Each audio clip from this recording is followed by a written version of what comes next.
7 फरवरी 2024। अस्सलाम वालेकुम मेरे दोस्तों, सजन और बेलियो। हमारे परिंदों ने अंडे दे दिए और उनमें से बच्चे भी निकल आए।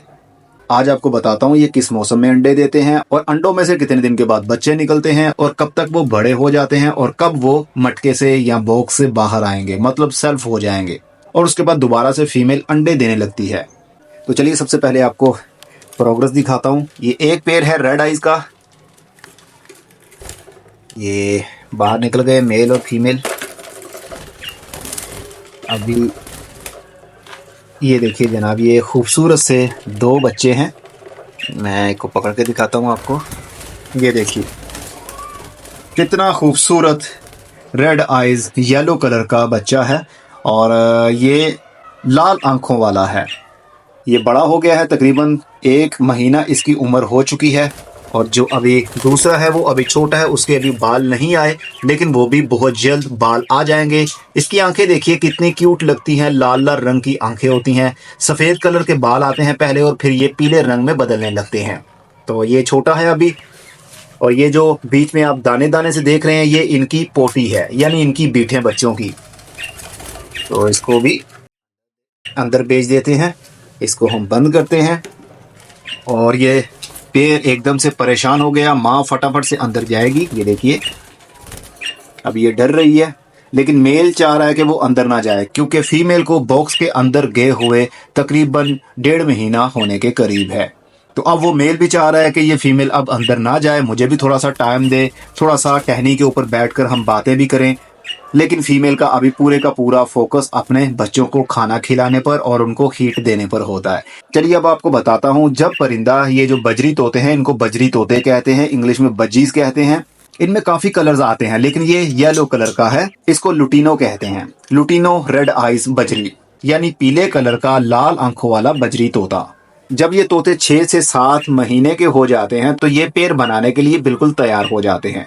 फीमेल की पहचान इसकी नाक से होती है। चोंच के ऊपर जो आपको दिख रहा है सफेद सफेद सा, इसको इंग्लिश में कहते हैं सिरी और उर्दू में इसको कहते हैं नाक।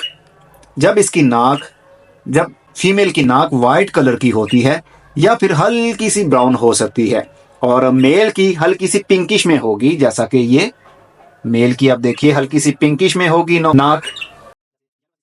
तो ये मेल की निशानी है। और मेल हमेशा गुनगुनाएगा, गाने गाएगा, लेकिन फीमेल गाने नहीं गाती। मतलब मेल सिंगिंग करेगा, फीमेल सिंगिंग नहीं करेगी। ये भी एक पहचान होती है। जब ये परिंदे अडल्ट हो जाते हैं तो इनकी आंखों के गिर्द एक रिंग सा बन जाता है। तो इसका मतलब कि आपका पेड़ जवान है। पहचान करने में आसानी होती है, दूर से उसकी आंख देखने पर ही हमें पता चल जाता है कि मेल कौन सा है।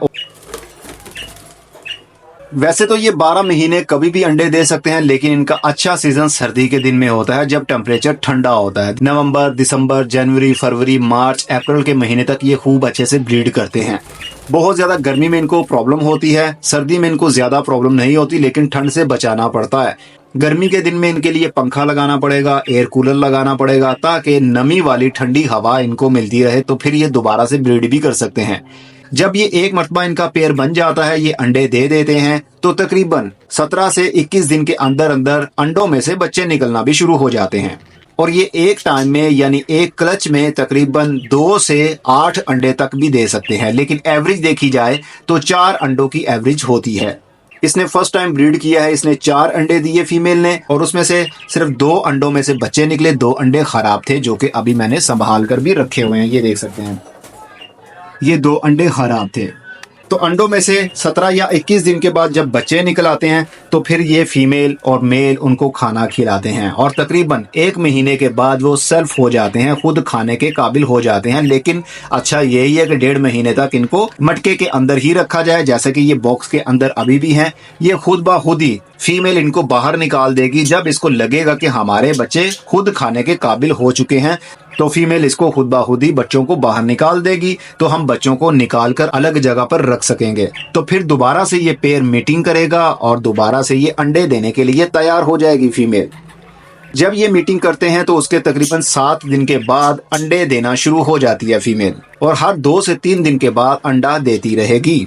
और जब ये अपना क्लच कंप्लीट कर देती है, मतलब अंडे जितने देने हैं वो दे देती है, तो फिर रूटीन से अंडों के ऊपर बैठी रहती है ताकि उनको खूब अच्छे से हीट दी जाए और उनमें से जल्दी बच्चे भी निकले। इनके लिए खाना भी बहुत मायने रखता है, लेकिन ज्यादातर तो इनको बीज ही खिलाए जाते हैं जो दाना मिलता है इनका बजरी तोतों का। इसको सीड मिक्स कहते हैं, मिक्स दाना बजरी तोतों के लिए।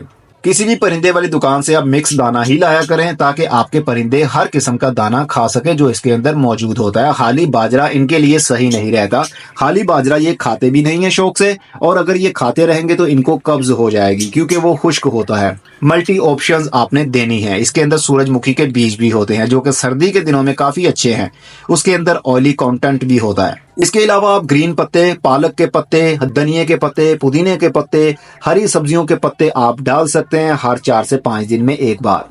गर्मी के दिन में ज्यादा डालिए ताकि गर्मी के दिनों में हीट स्ट्रोक से ये परिंदे बच सकें। सर्दी के दिन में आपने ग्रीन फूड ज्यादा नहीं खिलाना। पालक के पत्ते आप खिला सकते हैं 3 से 4 दिन के बाद, लेकिन धनिया और पुदीना आपने रूटीन में नहीं देना, हफ्ते में कम से कम एक बार दे सकते हैं क्योंकि सर्दी के दिन में वैसे ही टेम्परेचर काफी ठंडा होता है। तो ये ठंडी ठंडी सब्जियों के पत्ते हम इनको खिलाएंगे तो इनको ठंड लगने के खतरात और भी बढ़ जाएंगे। गर्मी के दिन में इनको आप रूटीन में 3 से 4 दिन के बाद ग्रीन फूड खिला सकते हैं। सर्दी के दिनों में आपने इनको एग फूड देना है। अंडे को उबालकर छिलके समेत मैश कर लीजिए, हल्का सा नमक डालिए और इनको ऑफर करें। पहली बार तो आपके परिंदे ये चीजें नहीं खाएंगे अगर आपने पहले कभी इनको खिलाई नहीं, लेकिन जब ये खाने के आदी हो जाएंगे रूटीन में तो फिर जैसे ही आप पिंजरे के अंदर ऐसी चीजें रखेंगे तो ये फौरन उड़कर उसके पास आ जाएंगे और उनको खाने लगेंगे। कैल्शियम ब्लॉक भी बहुत जरूरी होता है। ये कैल्शियम ब्लॉक मैंने बॉक्स के करीब लगाया हुआ है और इसको देख सकते हैं इन्होंने काफी हद तक इसको खा भी लिया है नोच नोच कर, क्योंकि फीमेल जब अंडों पर आ रही होती है तो इसको कैल्शियम की ज्यादा जरूरत होती है, तो ये नोच नोच कर कैल्शियम बहुत ज्यादा खाती है ताकि इनके अंडे सही निकल सकें और अंडों में से बच्चे भी निकल सकें। तो कैल्शियम ब्लॉक आपने हर टाइम केज के अंदर रखना है, भले आपका पेयर ब्रीड कर रहा है या फिर नहीं कर रहा, लेकिन कैल्शियम ब्लॉक बहुत जरूरी है। जैसे हम इंसानों को कैल्शियम की जरूरत भी होती है तो परिंदों को भी कैल्शियम की जरूरत होगी, इनको भी मल्टीविटामिन्स आप दे सकते हैं। अगर आप मल्टीविटामिन्स नहीं देना चाहते तो फिर नेचुरल डाइट इनको देते रहिए, जैसे कि मैंने बताया green food, egg food, seed mix, इस तरह की चीजें। और नमक की एक डली भी आपने जरूर रखनी है। जब परिंदों को लगता है कि उनके अंदर नमक की कमी हो रही है या उनका हाजमा सही नहीं है तो ये नमक को चाटते भी हैं। पत्थर वाला आपने नमक रखना है इसके अंदर, पिसा हुआ नमक आपने नहीं रखना। ये किसी भी पंसारी की दुकान से आपको आसानी से मिल जाता है, एक छोटा सा टुकड़ा लेकर रख लीजिए। जिस दुकान से आपने परिंदे लिए हैं उस दुकान से भी ये नमक मिल सकता है। बस ये थी बेसिक इन्फॉर्मेशन। और केज को आपने ऐसी जगह पर रखना है जहां पर धूप भी आती हो, जहां पर छांव भी रहती हो। गर्मी के दिनों में इनको फुल धूप में नहीं रखना, शेडी एरिया में रखना है। सर्दी के दिन में इसको हो सके तो फुल धूप वाले एरिया में रखे, लेकिन जगह ऐसी होनी चाहिए जहां पर डायरेक्ट ठंडी हवा ना आती हो, नहीं तो आपके परिंदे मर जाएंगे। और गर्मी के दिन में डायरेक्ट गर्म हवा वहां पर ना आती हो, नहीं तो परिंदे मर जाएंगे। इनको एक नॉर्मल टेम्परेचर चाहिए होता है जो कि 25 डिग्री से 30 डिग्री के बीच में रहे, फिर ये परिंदे बहुत अच्छे से ब्रीड करते हैं। अब मैं चलता हूं, अगली वीडियो तब बनाऊंगा जब बच्चे थोड़े से और बड़े हो जाएंगे और सेल्फ हो जाएंगे, बाहर निकल आएंगे। तब तक के लिए अपना बहुत सारा ख्याल रखिएगा। खुदा हाफिज।